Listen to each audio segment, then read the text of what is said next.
de Matan Torah. Matan Torah. Alors on dit, il ne faut pas dire qu'il y a des parachats qui sont plus importants que les autres. D'ailleurs, il y a même une marque roquette.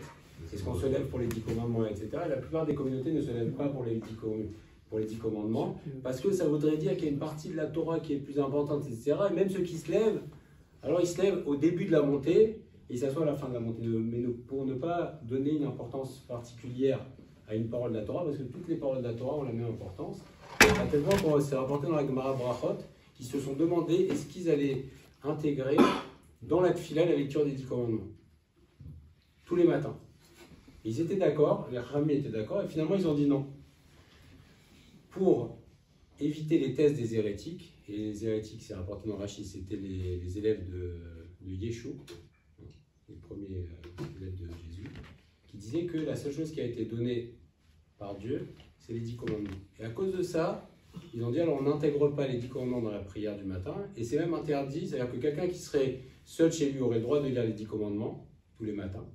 Mais on n'a pas le droit de lire les 10 commandements tous les matins en public pour ne pas donner de l'eau au moulin des hérétiques qui diraient qu'il y a uniquement les 10 commandements qui ont été donnés. Donc c'est une paracha très importante, la Matan Torah bien sûr, et à chaque fois qu'on voit, on est très étonné, on dit mais bon, Yitro, Choten Moshe, le beau-père de Moshe. Alors bien sûr, Yitro était une personnalité très importante, et c'est ce qu'on va essayer de voir ce soir ensemble, les Antachem. Mais également, il y a un message. Il y a un message pour nous. Si on nous a dit Yitro, c'est Parashat Matan Torah, si on nous dit l'affiche c'est Yitro, c'est pour nous dire attention. De Yitro, il y a un message, pas uniquement pour nous parler de la grandeur des convertis, pas pour nous dire uniquement que la Torah est éternelle, mais pour nous dire aussi que dans toutes les générations, on doit prendre un message de Yitro, et chaque année on doit essayer de prendre un message de la grandeur de ce qu'a fait Yitro, et d'ailleurs Yitro c'est la même gématria que HaTorah.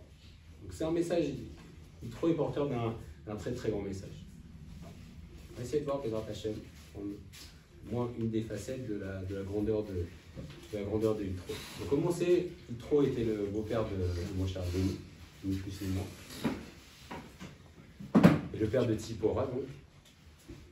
Et Yitro, on le voit apparaître un petit peu en filigrane dans la Torah. On le voit apparaître plusieurs fois. La première fois où il apparaît pas explicitement. Mais on sait que la première fois où Yitro entre dans la partie entre guillemets, c'est qu'il faisait partie des 3 conseillers de Paro au moment où il a voulu faire son décret d'extermination des Juifs. Et là, il y avait 3 conseillers. Il y avait Bilam, le prophète des nations, Yitro et Yov. 3 personnages très importants. Bilam, donc quand Paro a voulu détruire les Israël et les jeter à l'eau, alors Bilam a dit oui, c'est une bonne idée, on va les jeter à l'eau et ça va permettre donc de régler le problème.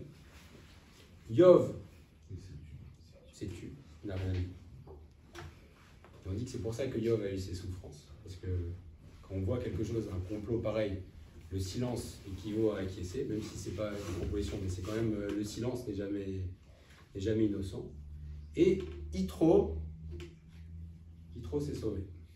Yitro n'a dit non, j'accepte pas ça. Yitro s'est sauvé. On le retrouve quelques années après, quand à Midian. Donc Yitro, Cohen Midian, pour avoir un petit peu l'image de qui était Yitro à peu près, c'est l'équivalent, l'Avdil aujourd'hui, du pape. Voilà. C'est le roi des idolâtres. C'est le pape. Donc Yitro, Cohen Midian. Et quand on le voit déjà, quand Moshe Rabbeinu arrive chez lui, déjà, Yitro a commencé à prendre du recul. Yitro déjà est mis un petit peu au banc de la société, il a des filles, etc.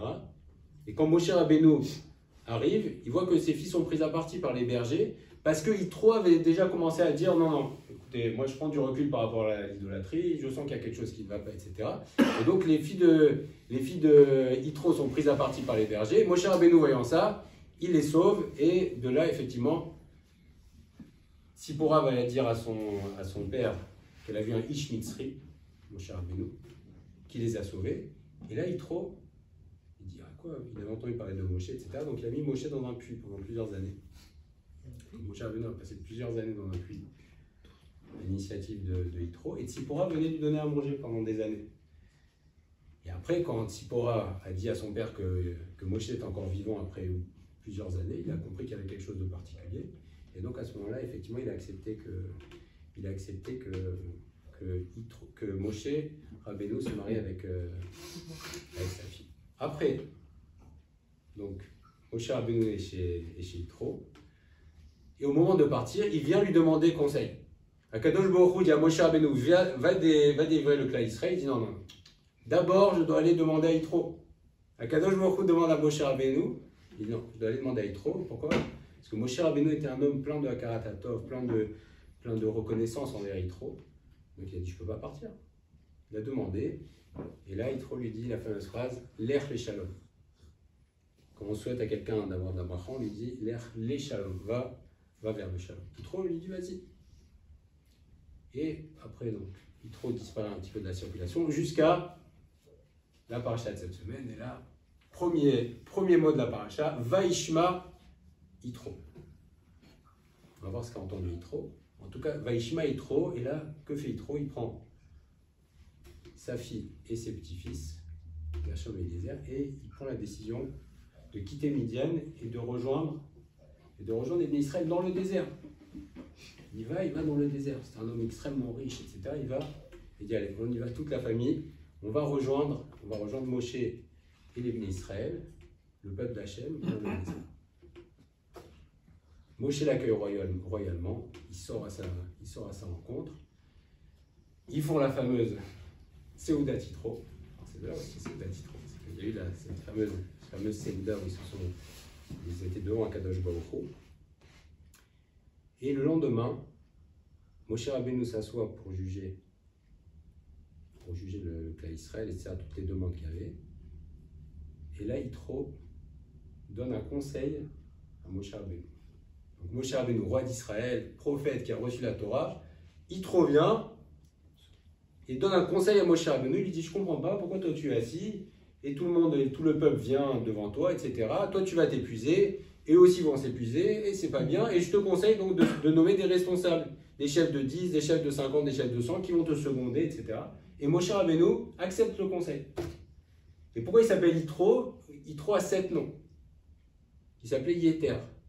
On a rajouté une lettre, parce que grâce à lui a été rajoutée une paracha dans la Torah, c'est la fameuse paracha de son conseil. Le conseil qu'il a donné, c'est quelque chose qui a été rajouté, c'est-à-dire par son srout, par son initiative, par sa grandeur, il a eu le mérite qu'on rajoute une paracha dans la Torah, son fameux conseil.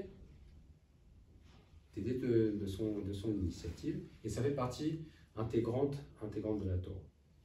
Continuons Yitro. Donc Yitro reste après pendant quelques temps avec les Bnei Israël, et là, il prend une décision très importante encore. Il décide d'aller convertir toute sa famille. Il repart, il ferme Bamidbar, il dit à Moshe Rabbeinu, ça y est, je vais repartir, aller convertir toute ma famille. Il voulait rentrer à Midian. Moshe Rabbeinu nous dit, non, s'il te plaît, ne pars pas, tu es comme nos yeux, tu nous guides. Yitro, qu'est-ce qui se passe avec Yitro? Il dit, s'il te plaît, reste avec nous et on va t'honorer, etc. Yitro repart, convertit effectivement toute sa famille, sauf un. Il y a un qui n'accepte pas de se convertir, c'est, qu'on va retrouver dans une paracha, c'est Balak. Balak, qui était de la famille de Yitro, n'a pas accepté de se convertir. Et c'est d'ailleurs pour ça que les Midianites et les Moabites l'ont nommé roi, parce que c'est le seul de la famille de Yitro qui n'a pas accepté de se convertir. Et enfin, on retrouve une dernière fois Yitro, mais de manière indirecte, quand Bilam Aracha, le prophète des nations, va venir pour maudire les Bnei Israël. Et quand il va essayer 2-3 fois de maudire, à la fin, juste avant de partir, il a encore une illumination, une prophétie, et là il va dire des paroles extraordinaires sur Yitro. Il va dire le Kéni, c'est Yitro, il regarde, il dit, oh, comme c'est extraordinaire, il va faire des louanges sur Yitro, il va voir que ses enfants vont avoir un mérite extraordinaire. Donc Yitro traverse comme ça la Torah, les parachutes, mais voilà, il y a un chemin de lumière, un chemin extraordinaire. Mais on ne peut pas occulter que si on dit que Yitro était le chef des Yitolat, c'est quand même, voilà, c'est comme si on imagine que le pape, aujourd'hui, a un parcours similaire, et c'est le pape x100, puisque c'était le conseiller de Paro. Il avait une réputation extraordinaire, c'est un homme d'une richesse immense. Un homme comme ça, qui va avoir un parcours incroyable. Il a tout chamboulé. Et donc, il y aura, Bézat Hachem, 3 questions auxquelles on va essayer de répondre. La première question, c'est pourquoi Moshe Rabbeinu, qui a reçu la Torah, va se marier avec la fille de Yitro? Alors, on ne va pas dire que le niveau de Moshe Rabbeinu, c'est pas ils se sont rencontrés, ça s'est bien passé. Hein, imagine qu'il y a quelque chose de beaucoup plus profond. Pourquoi Moshe Rabbeinu, le Sifter Chaim pose cette question, pourquoi Moshe Rabbeinu s'est marié avec la fille de Yitro, il aurait très bien pu se marier avec une Bat Israël, comme son frère Aaron s'est marié avec la sœur de Narshon ben Aminadab. Elisheva, c'est la sœur de Narshon ben Aminadab. Donc il y avait beaucoup de filles de naissance juive pour se marier. Pourquoi Moshe Rabbeinu a dû aller se marier avec la fille de Yitro, avec toute sa grandeur? Bon, c'est Moshe Rabbeinu, et là c'est la fille de Yitro, donc il y avait beaucoup de prétendantes, entre guillemets, pour Moshe Rabbeinu. La deuxième question, c'est s'il est, effectivement, c'est un petit peu la question qui va nous guider, s'il est comme le pape, ou l'équivalent, le roi des idolâtres, qu'est-ce qui a motivé son choix? Comment on peut faire de tels choix comme ça dans la vie? On peut, c'est même pas c'est un virage à 180 degrés. Le roi des idolâtres, il va chez Moshe Rabbeinu, il convertit toute sa famille, et après, à la fin, ses enfants ils seront dans le Lishkat Agazit, ils seront dans la plus grande instance du Klal Israël, ils seront au Sanhedrin, à Gadol. Virage à 180 degrés. Et troisième question, c'est pourquoi Yitro a eu une telle influence? Alors, c'était le beau-père de Moshe, d'accord, mais c'est quand même Moshe Rabbeinu, et son beau-père vient, bon, il est qui il est, néanmoins, il vient donner un conseil à Moshe Rabbeinu, et son conseil est écouté. Donc, comment a-t-il une telle influence sur Moshe Rabbeinu, à tel point qu'on accepte, on dit ok, très bien, on va accepter ce conseil, et après, c'est rentré dans la structure du Klal Israël. Donc, il y avait effectivement, suite à ça, il a changé, par son influence et par son conseil, il a changé toute la structure du Klal Israël. C'est-à-dire qu'avant, il y avait Moshe Rabbeinu qui jugeait, et après, il y a eu tout le système juridique du Klal Israël a été changé par le conseil. Donc, comment Yitro peut-il avoir une telle influence? Alors, le Sifter Chaim nous donne déjà le premier élément de réponse, à partir d'une explication du Maharal. Pourquoi Yitro et Moshe? Pourquoi Moshe s'est marié avec la fille de Yitro, donc avec Tzipora? Alors le Maharal nous explique que chaque homme a une mission à remplir dans la vie. Chaque personne, chaque juif. On va demander chaque juif aussi. Oui, bien justement. Chaque juif a une mission à remplir, chaque homme juif a une mission à remplir. Donc là, en l'occurrence, on parle de Moshe Rabbeinu. Et pour pouvoir remplir sa mission, il a une personne qui lui correspond exactement et qui va lui permettre d'accomplir sa mission. La notion de Zivug, c'est sa moitié. Chaque homme, donc quand une personne va se marier, alors ça va être sa moitié qui va lui permettre d'accomplir sa mission. Mais pour Moshe Rabbeinu, il y avait entre guillemets un problème. C'est que Moshe Rabbeinu est considéré, on dit qu'il est shakoul, il pèse comme tout le Klal Israël en entier. Moshe Rabbeinu, sa neshama et son influence et sa grandeur fait qu'il était considéré comme l'ensemble du Klal Israël. Donc si on prend l'exemple de chacun de nous, chacun, on est une partie du Klal Israël, on est des individualités. Donc une individualité va avoir une individualité face à lui. Mais Moshe Rabbeinu ne pouvait pas avoir une individualité face à lui, puisque Moshe Rabbeinu représentait tout le Klal Israël. Donc on ne pouvait pas imaginer que lui qui représente le tout se marie avec une femme d'Israël. Alors quel rapport avec Yitro et Tzipora? Eh bien Yitro, et ça nous fait prendre conscience de la grandeur de Yitro, Yitro représente les Umot HaOlam. Yitro est considéré, c'est la tête de toutes les nations du monde, Yitro. Et donc Yitro représente l'ensemble des nations. Moshe Rabbeinu représente le Klal Israël. Et l'association de Moshe Rabbeinu et de Yitro fait que, effectivement, là ça colle. Il y a le Klal Israël qui va s'associer aux nations du monde. Et là, effectivement, c'est un Klal qui s'associe avec un Klal et ça va.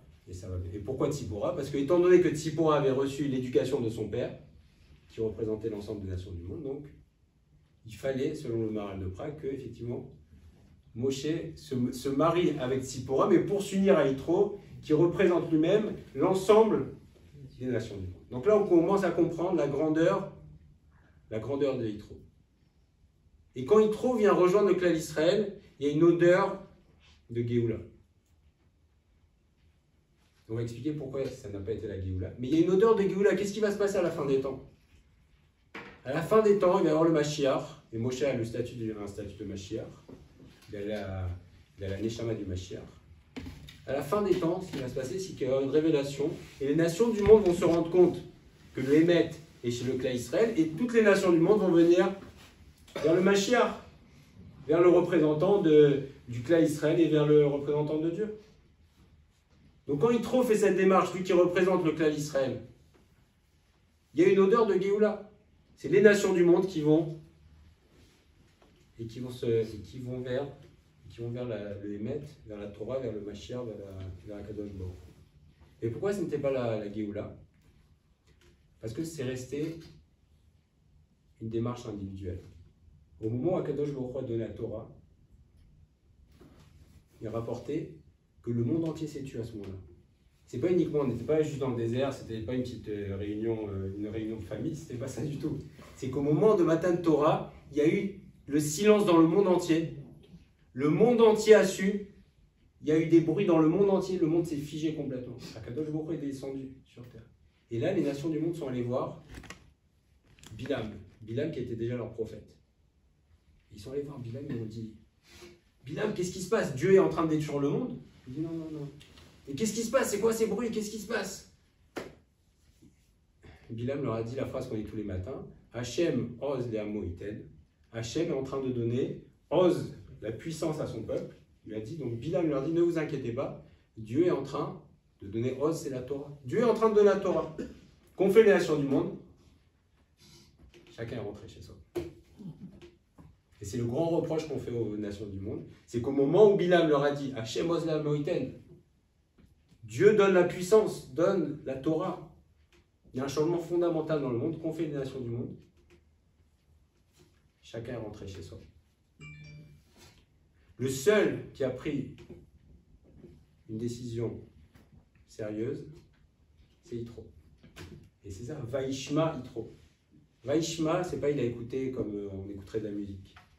Vaishma, quand on te dit Shema Israël, c'est quoi Shema Israël? C'est pas écoute Israël, puisqu'on est tout seul chez nous. Shema, c'est écoute le message, intériorise le message. Yitro a su prendre le message. Vaishma Yitro, il a entendu, il a vu qu'il se passait quelque chose. Qu'est-ce qui s'est passé? Il y a plusieurs choses qui ont été rapportées. Il y en a qui pensent qu'il est venu juste après Matan Torah. Qui pense que c'est après, quand il a vu qu'Akadosh Baruch Hu a puni les Égyptiens exactement comme ils ont fait du mal au Bnei Israël, puisque les Égyptiens ont été noyés. Quand Yitro a vu que non seulement Dieu a fait sortir son peuple, mais en plus qu'il a puni les oppresseurs de la même manière qu'eux ont jeté les bébés juifs dans le Nil, eux aussi ont été noyés. Yitro il a vu la grandeur de Dieu, il a compris. Il a dit, ah, là il y a quelque chose, il y a quelque chose qui me parle. Donc c'est ça, Vaishma Yitro. Yitro a compris. Et de là, on comprend que si Yitro était le pape, qui était le pape, c'était pas un pape Lechatrila. Vous savez qu'il y a son Lechatrila, il y a a priori, bon, parce que je ne peux pas faire autrement. Yitro, il n'était pas attiré par la Vodazara. Yitro, c'était un homme qui recherchait le Hémet. On dit que Yitro a essayé toutes les idolâtries du monde. Il a fait le tour de toutes les idolâtries du monde. Et effectivement, par ça, il est devenu le chef des idoles. Mais Yitro cherchait le Hémet. C'est un homme qui, fondamentalement, il avait dans sa vie, il cherchait la vérité. Alors, il pensait que c'était ça au début qui était la vérité. Il a vu que non, etc. Et après, il a vu. Et il a essayé toutes les idolâtries du monde.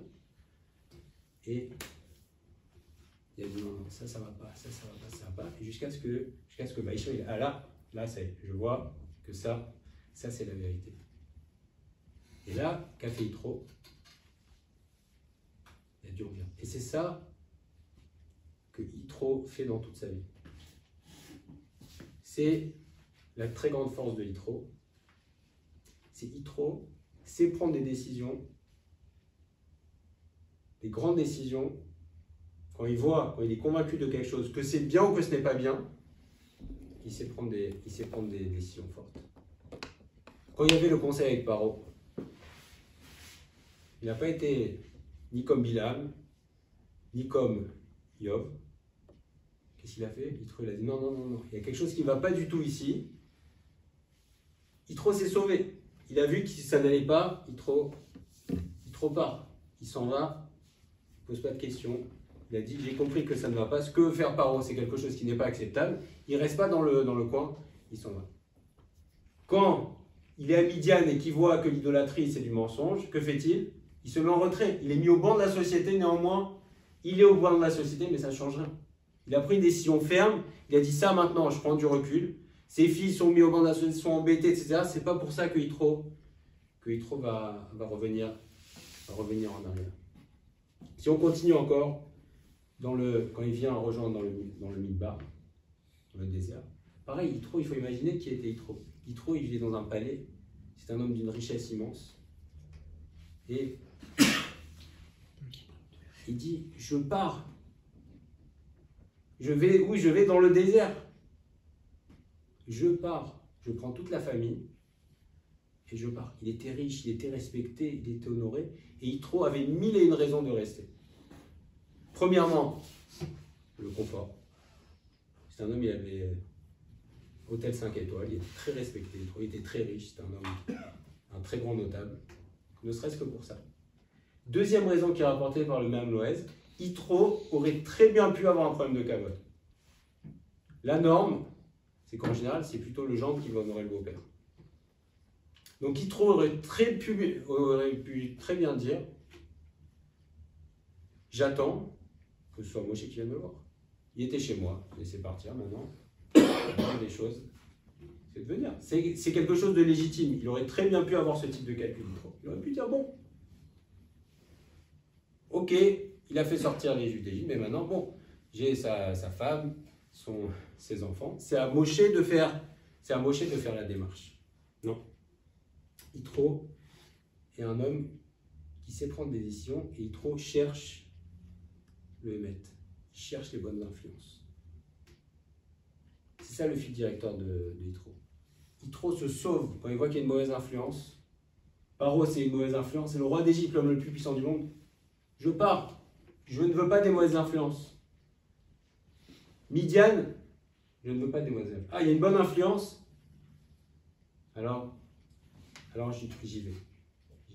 Et c'est la Mishnah qui nous dit, dans Pirkei Avot, dans le premier pérec de Pirkei Avot, la Mishnah nous dit, Assez lecha ou kne lecha chaver. Kne lecha chaver, achète-toi un ami. Qu'est-ce que ça veut dire kne lecha chaver, achète-toi un ami? C'est-à-dire que le commentaire de le Rambam nous dit, la kavana basée, la kavana achète-toi un ami, chez tsarir la adam chez kne oev le atzmo, qui s'achète une personne qu'il aime, chez taknu bo maasa vechonyana. Avoir un bon ami, avoir un bon entourage qui va nous permettre, voilà, de nous corriger, de nous dire ça va, ça va pas. Comme c'est marqué, O chavuta, O mituta. C'est rapporté que Rabbi Yochanan, qui était la chavuta, qui était en chavuta avec Reish Lakish, quand sa chavuta est décédée, on dit que Rabbi Yochanan, c'était tellement difficile pour lui de perdre sa chavuta, parce que Reish Lakish toujours lui pose des questions, le remettait, etc. Alors c'est son élève. Mais il y avait tellement, ça l'enrichissait tellement qu'on dit que Rabbi Yochanan est devenu fou.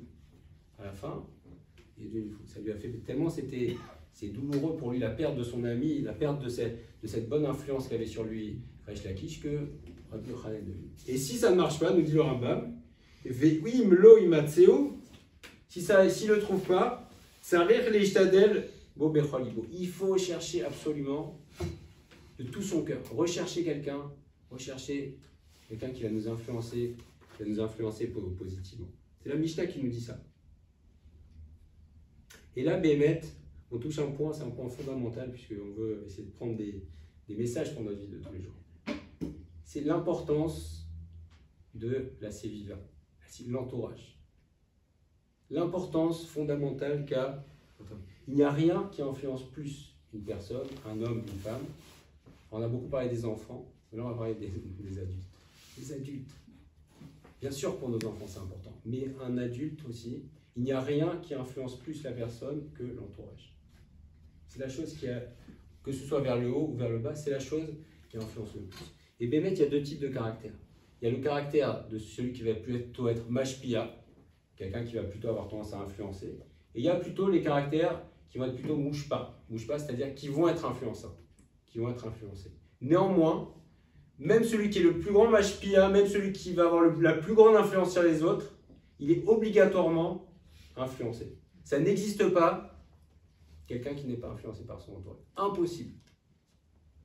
Même si c'est lui qui va influencer le plus possible, il est obligatoirement, ou elle est obligatoirement, influencée par son entourage. C'est la chose de tout qui influence le plus. Et une histoire qu'il a rapportée dans des grands chachamim, c'est Rabbi Eliezer ben Harar, dont son maître, il a rapporté dans Pirkei Avot, son maître il le compare à Bor Sod.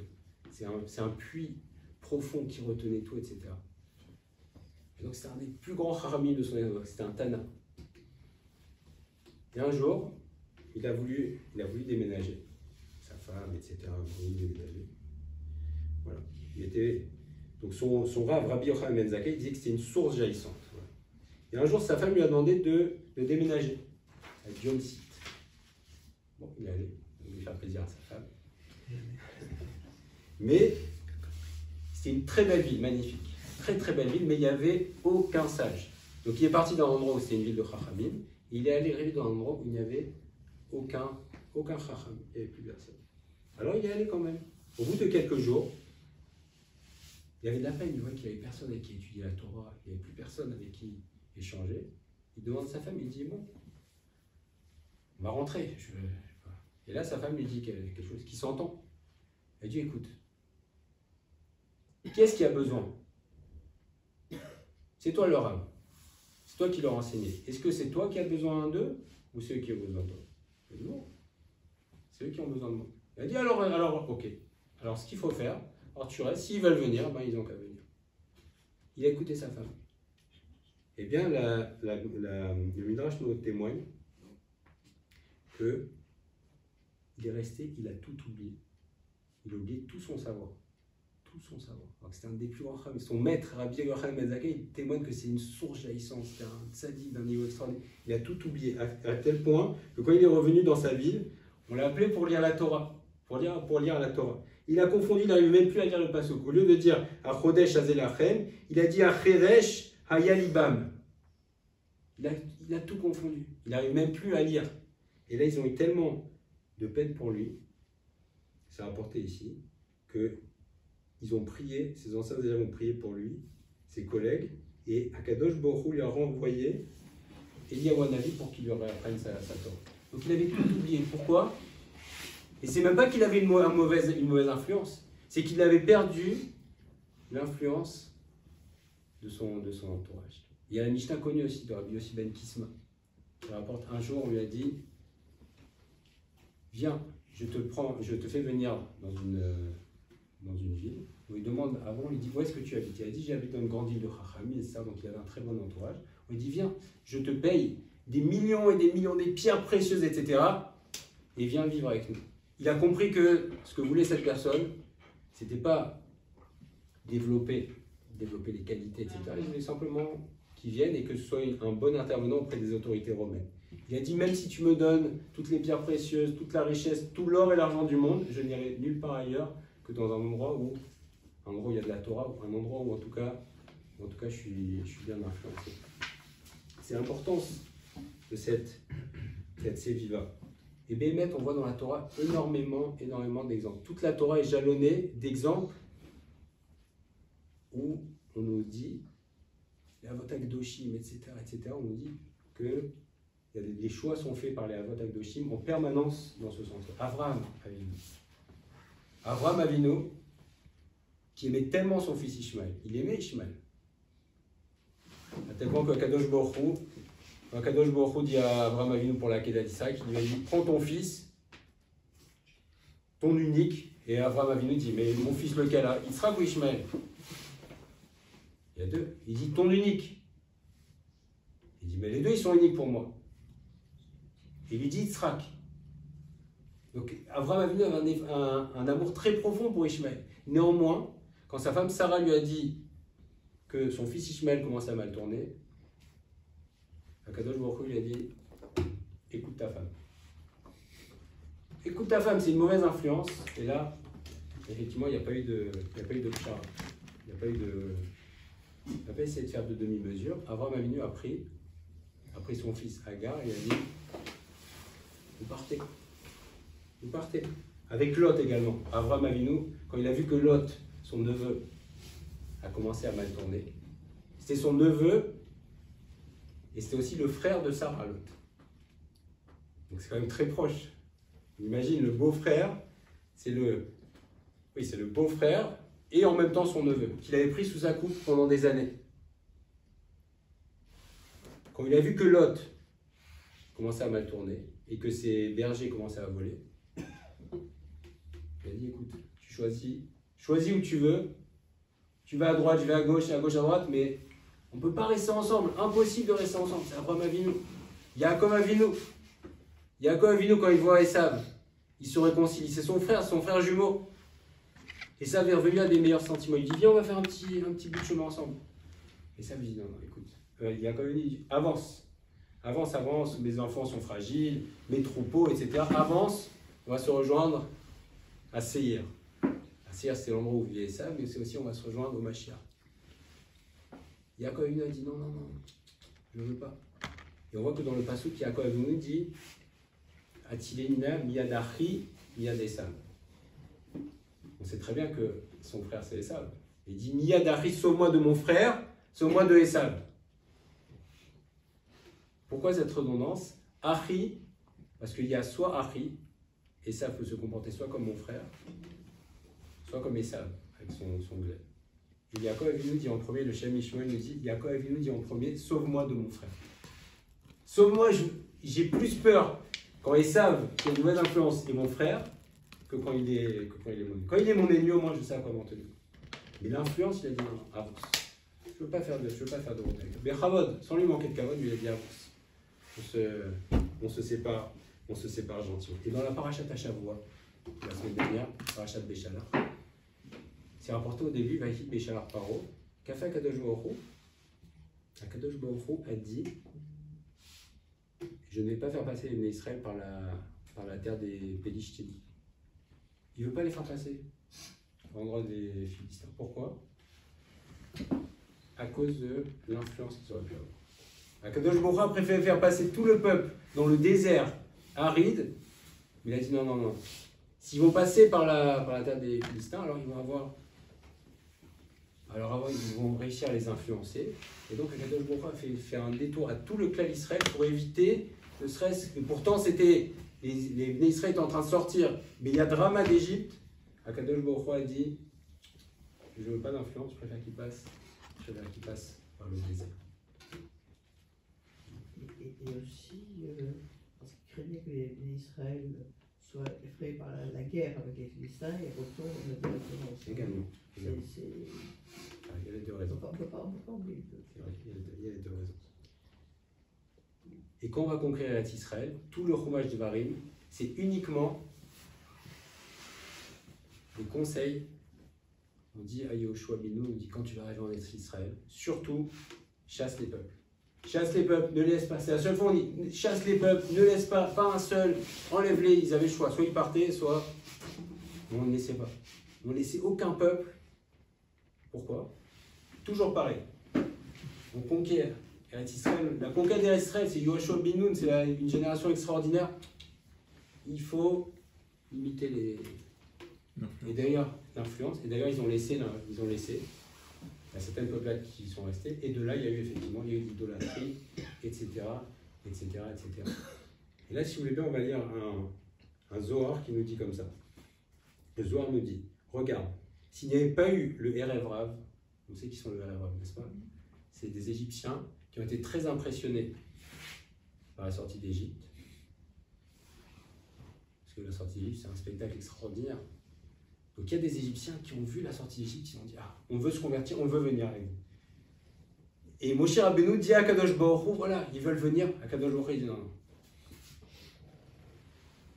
évite.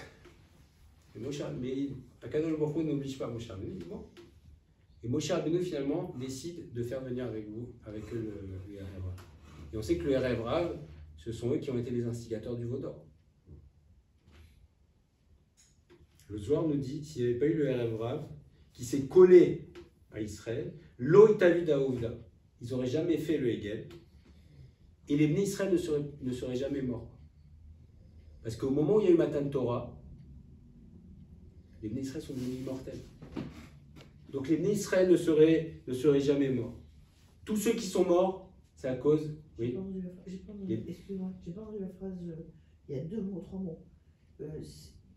Les Bnei Israël étaient redevenus immortels après Matan Torah. Et le fait qu'il y ait eu le Hegel Azav, la faute du veau d'or, donc ils sont redescendus au niveau de mortel. Donc le Zohar nous dit qu'ils ne seraient pas morts.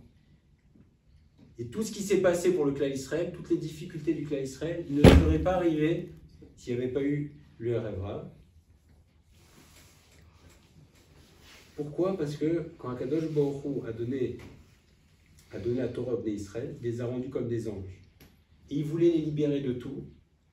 Chéri Mimota, libre de la mort. Il voulait aussi les libérer de toute l'influence et tout le Sheiboud, tout l'asservissement des nations. Puisque c'est marqué Charut al-Aluchot. Gravé, Altikre, Charut et la Frérout. Ne dis pas gravé, que les 10 commandements étaient gravés sur la gravée. Altikre, Charut et la Frérout. C'est-à-dire que le Frérout, c'était la liberté. Akadosh Baruch Hu a libéré les Bnei Israël de toutes les difficultés de la mort, etc. Qu'est-ce qui a causé le retour en arrière? Le fait que pourtant c'était une poignée d'hommes. Par rapport au Bnei Israël, une poignée d'hommes. C'était pas les têtes du clan Israël.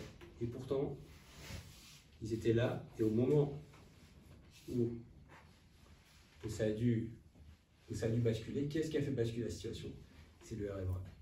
Et on dit que de toutes les générations, c'est rapporté aussi dans l'histoire du Magdoshi, dans toutes les générations qu'on va voir des Juifs qui s'élèvent contre le judaïsme, qui s'élèvent contre la Torah, c'est le Erev Rav. C'est le descendant du Erev Rav. C'est toujours ces mêmes influences comme ça, c'est un petit groupe. On pourrait dire, mais qu'est-ce qu'il y a? C'était Dordéa, c'était la génération la plus élevée, à leur tête Moshe Rabbeinu. Qu'est-ce que ça change? Et Moshe Rabbeinu, dans sa grandeur, s'est dit, bon, après tout, c'est des convaincus. La Kadosh Baruch Hu, il a dit, non, je te conseille pas. Je te conseille pas. Et fait. Comme Shlach Lecha aussi, quand il a envoyé les explorateurs, Kadosh Baruch Hu, il a dit Shlach Lecha. Je pense que c'est pas une bonne chose, donc on va... si on va prendre la Hanava, ce que c'est, Kadosh Baruch Hu, il y a Moshe Rabbeinu. Je pense que c'est pas une bonne chose, mais bon, fais comme tu veux. On imagine la discussion entre eux. Bon, écoute, voilà. Moshe Rabbeinu qui parle comme ça avec une discussion qui s'installe. Bon, je crois pas que ce soit une bonne chose, mais bon, si tu veux, tu peux les envoyer. Donc pareil pour le Reva, je pense pas que ce soit une bonne chose, mais bon, si tu veux, Merchavot. Bon. Et finalement, effectivement, il s'avérait que ça n'a pas été une bonne chose. Donc tout ça, effectivement, c'est pour nous prendre pour nous un message. L'importance d'être bien entouré, d'avoir des bons amis, d'avoir une communauté, d'être collé. Une des choses les plus graves, on ne dit pas que c'est une des choses qui va avoir une influence qui va faire descendre. C'est une des plus grandes avérotes, c'est ce qu'on appelle quelqu'un qui est poresh minatibo. Quelqu'un qui se sépare du Tibour. Parce qu'il se coupe de l'influence. Quand on est dans un Tibour, quand on est ensemble, alors qu'est-ce qui se passe? Automatiquement, on avance.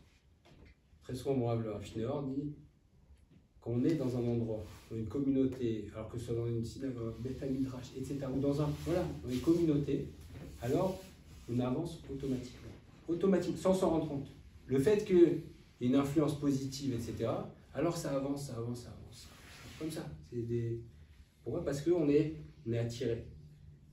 Et le Rambam, à l'inverse, nous dit, si quelqu'un pense que son entourage est néfaste, mieux vaut qu'il aille vivre dans le désert. Dans le désert.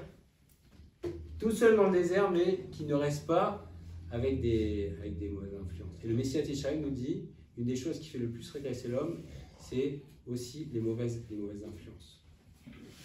À l'inverse, si on sait choisir ses influences, et là c'est le grand message du Yitro. On a vu que Yitro, à la fin, la dernière fois qu'on parle de Yitro dans la Torah, c'est Bilam.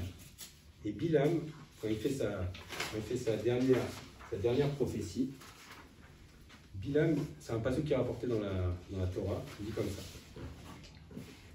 Bilam nous dit Vayar est à Kéni. On témoigne de Bilam qu'il a vu le Kéni. Le Kéni, c'est Yitro.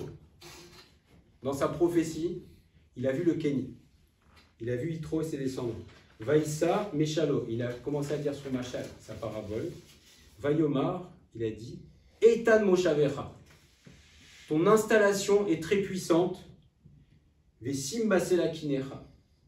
Et tu es comme planté, ton nid est comme dans un rocher. Et Rachid nous dit sur place, Moshavecha, il dit, ça c'est Bilam qui dit ça.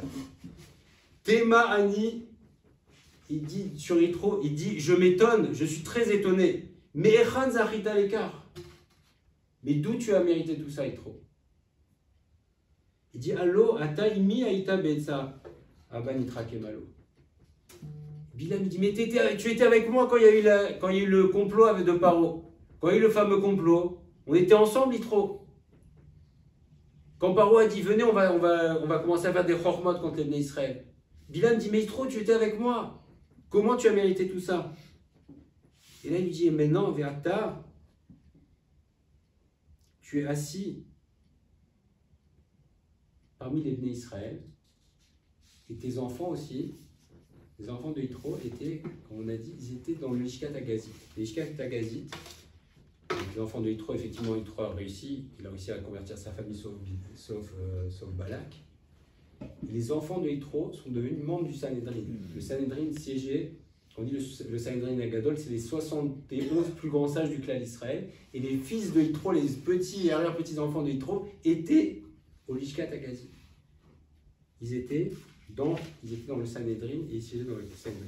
Et même Bilam Aracha, on voit que Bilam était jaloux de ça. Le premier machal que fait Bilam, il dit, ah, pourvu que je meure comme les tzadikim. Bilam, qui faisait les pires avérotes, mais il aspirait quand même à la grandeur et à mourir comme les tzadikim. Il disait, pourvu que je meure comme les avot akdoshim. Donc il connaissait la grandeur, il n'était pas prêt à faire les efforts, Bilam. Mais il appréciait la grandeur, il voyait ce que c'était la vraie grandeur. Et là, avant de partir, il dit, incroyable Yitro, comment tu as pu en arriver là? On était ensemble, on était au plus bas ensemble. Hein, c'est comme quelqu'un qui dit, mais on jouait dans le bac à sable ensemble, on faisait les 400 coups ensemble, maintenant moi je suis... Bilam, il est parti, il va mal finir. Il dit, comment toi tu as pu arriver à ça? Comment il a pu arriver à ça, Yitro? C'est par son choix. Yitro, et c'est Rabizan qui disait ça la semaine dernière, il disait, c'est quoi un tzaddik? Un tzaddik, c'est celui qui sait faire les bons choix. On est en permanence confronté à des choix dans la vie. Chaque seconde, on est confronté à des choix. C'est quoi un tzaddik? C'est celui qui fait une majorité de bons choix. C'est quoi un grand tzaddik? Celui qui fait beaucoup plus de bons choix que de mauvais choix. Et c'est quoi un tzaddik gamour? Celui qui fait que des bons choix. Donc Yitro, il nous montre par son exemple, c'est le fil conducteur de sa vie, Yitro. Il était pape, Bdi Avad. Il cherchait. Mais quand il voyait qu'il y avait soit quelque chose qui n'allait pas, soit quelque chose qui allait, alors Yitro, il savait prendre des décisions. Il savait faire les bons choix. Et il savait aussi rechercher les bonnes influences. Il a tout laissé, Yitro. Il a vu qu'il y avait une bonne influence. Il a tout laissé, son palais, sa richesse. Il a dit, je vais dans le désert. Coûte que coûte, je laisse tout. Je laisse tout derrière moi. L'idolâtrie, ça va pas. Mes filles, elles sont mises au banc de la société. Et je ne retombe pas. Je fais des choix. Je recherche le Hémet. Quand j'ai vu que c'est le Hémet, alors je trace ma route, je cherche les bonnes influences. Et le Shira Shirim nous dit, c'est le fameux machal sur l'histoire de l'amour entre Akadosh Baruch Hu et le clan d'Israël. Et à la fin, un des derniers psukim nous dit, d'ailleurs on le chante tous ensemble, c'est Im Choma'i. Si elle est, voilà. Im Chomai, Nivne Alea Tirat Kasef. Hein, Daniel, tu connais bien cela. Si elle est un mur, bâtissons dessus une tourelle d'argent. Vim Delati, mais si c'est une porte, Natsur Alea Loar Arez. Mais si elle est une porte, alors on va l'entourer juste d'un panneau de sel. Qu'est-ce que ça veut dire? Réponse, Ani Choma, je suis une muraille. Et là, alors, Veshadak Anidalot, Veaz Haïti Benav Kemotset Shalom, et alors à ce moment-là, je suis à ses yeux comme une cause de bonheur. Rachinuti, de qui on parle là? Si elle est un mur, bâtissons une tourelle d'argent. Si elle est un mur, si elle est solide, alors on va bâtir dessus. De qui on parle? Si la Emouna du clan Israël est comme une muraille, si le clan Israël, les Juifs sont clairs dans leur choix, comme une muraille d'airain, comme une muraille, et qu'on ne peut pas franchir de l'extérieur, je veux dire que si Israël ne se marie pas avec les autres nations, ne se laisse pas influencer, ni ne se mêle à elles, ne se laisse pas séduire, alors Akadosh Baruch Hu, il dit, alors on va construire dessus. On va construire. Mais attention, si elle est une porte, c'est quoi la particularité d'une porte? Elle s'ouvre, elle est centrée. Ça tourne sur ses gonds. Alors si ça tourne sur ses gonds, elle s'ouvre chaque fois qu'on frappe. Alors, si elle s'ouvre à eux pour qu'ils entrent et pour s'ouvrir eux, alors, ah non. Alors là, à ce moment-là, non. On ne va rien construire du tout. Réponse du clan Israël, je suis une muraille. Je suis ferme dans mon amour d'Akadosh Baruch Hu, je ne me laisse pas influencer. Et ça, c'est dans Shir HaShirim. C'est sur le clan Israël, mais c'est un message pour chacun de nous. Si Chomaï, si c'est une muraille, si tu es clair dans tes choix, si tu sais faire des bons choix, si tu sais chercher les bonnes influences et fuir des mauvaises influences pour toi, ta famille, alors on construit sur toi. Et c'est la réponse à la dernière question. Pourquoi Yitro a été écouté? Yitro a été écouté pour ça. Parce que Yitro, c'est un homme d'influence au pluriel. Influence au pluriel, c'est il choisit son influence, mais le mérite de celui qui sait choisir ses influences, c'est que c'est quelqu'un qui influe. Quand quelqu'un est clair dans ses choix, quand quelqu'un a un chemin clair dans la vie, quand il sait choisir ses influences, alors automatiquement, il est écouté. Et c'est ça le message de Yitro. Yitro, il a su faire des choix pas faciles. On est en permanence devant des choix, pas faciles, mais il a su prendre la bonne direction. Il a eu un mérite extraordinaire pour toutes ces générations. Il a changé sa vie, la vie de ses enfants, petits-enfants qui sont devenus les plus grands décisionnaires de tout le clan Israël par cette décision. Mais aussi Yitro, c'est pour ça que Moshe Rabbeinu l'a écouté. Parce que c'était un homme qui savait prendre des décisions fortes. C'était un homme qui était clair dans son chemin. Alors à ce moment-là, quand il parlait, on l'écoutait. C'est ça la force de Yitro. Si on est clair, mais intéressant, alors à ce moment-là, la parole a du poids. Alors que si une personne est à droite, à gauche, etc., si c'est une porte, on ne construit pas dessus. Alors vous attachez qu'on prenne de Yitro ce message très fort. C'est pas un hasard si on a choisi Yitro. On aurait pu dire, ça aurait été peut-être mieux sonné Moshe. Pourquoi non? Parce que Yitro, bien sûr que c'est à la grandeur de Moshe, mais Yitro, c'est un exemple, et Dorot, c'est effectivement le premier converti, cette conversion, c'est ce chemin de vie, c'est des choix clairs, c'est des choix pour lui, pour ses enfants, avec une direction dans la vie, une bonne influence, et c'est un homme qui a su aussi, qui a changé la face du clan Israël, de la juridiction du clan Israël. On sait à quel point chez nous c'est important. La Torah c'est Ora, la Shonora, Ora c'est l'enseignement, c'est de la halacha. Yitro, par sa force, il a changé la face du clan Israël, à tel point que Moshe Rabbeinu, quand Yitro lui a dit je veux partir, il lui a dit non, s'il te plaît reste avec nous. Yitro, reste avec nous s'il te plaît, parce que tu as une influence extraordinaire. Alors les Hachem comprennent, pour nous et pour notre famille, nos entourages, les Hachem l'exemple de Yitro, de savoir toujours choisir les bonnes influences. Amen.